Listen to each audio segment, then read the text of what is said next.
Deuxième vérité au sujet de la résurrection de Jésus, c'est que résurrection égale victoire. Victoire, ça signifie, la résurrection prouve que Jésus a remporté la bataille contre le péché et la mort.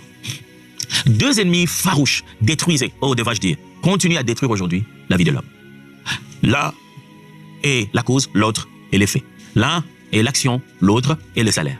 Le salaire du péché, c'est la mort. La conséquence finale du péché, c'est la mort. Le péché a amené au milieu de l'homme la mort. Ce duo ne fait que détruire jusqu'aujourd'hui. Il fallait vaincre les deux pour offrir à l'homme un avenir meilleur. Le péché et la mort. La meilleure façon de vaincre le péché, c'est de n'avoir jamais péché, mais de mourir par les péchés des autres sur soi. J'explique. N'avoir jamais vécu dans le péché, mais que les hommes pêchent sur toi pour te tuer. C'est-à-dire que les hommes te fassent du mal à la mort. Il a vaincu le péché sans commettre le péché. Mais il est allé à la mort, non pas la mort de la conséquence de ses péchés. N'oubliez pas, mort, conséquence des péchés. Mais Jésus est allé à la mort, non pas comme conséquence de ses péchés. Il est allé à la mort comme conséquence des péchés des hommes, en donnant sa vie.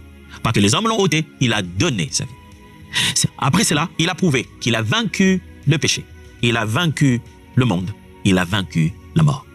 La résurrection est le oui de Dieu à l'œuvre de Jésus. Jésus-Christ est ressuscité comme une expression pour le Père de dire « C'est fait, j'ai accepté ton offrande.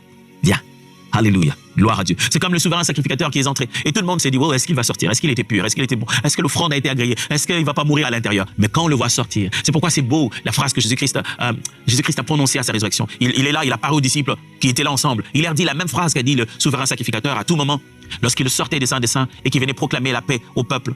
Shalom Aleichem. Que la paix soit avec vous. C'est ce que Jésus a dit aussi. Il dit, je viens du Saint des Saints, le sacrifice a été offert. Gloire à Dieu. Le sacrifice a été accepté. Je suis vivant. Que le souverain sacrificateur sorte vivant, c'est la preuve que le Père a agréé le sacrifice. On l'attendait qu'il sorte de la mort pour prouver que le sacrifice a été accepté. On attendait impatiemment qu'au troisième jour, il revienne à la vie pour prouver que son offrande est parfaite. Et il est revenu à la vie. Un sauveur vivant donne une espérance vivante. On ne voulait pas un sauveur mort. Quel est votre sauveur? C'est celui qui est mort. Quelle espérance il nous donne à la vie?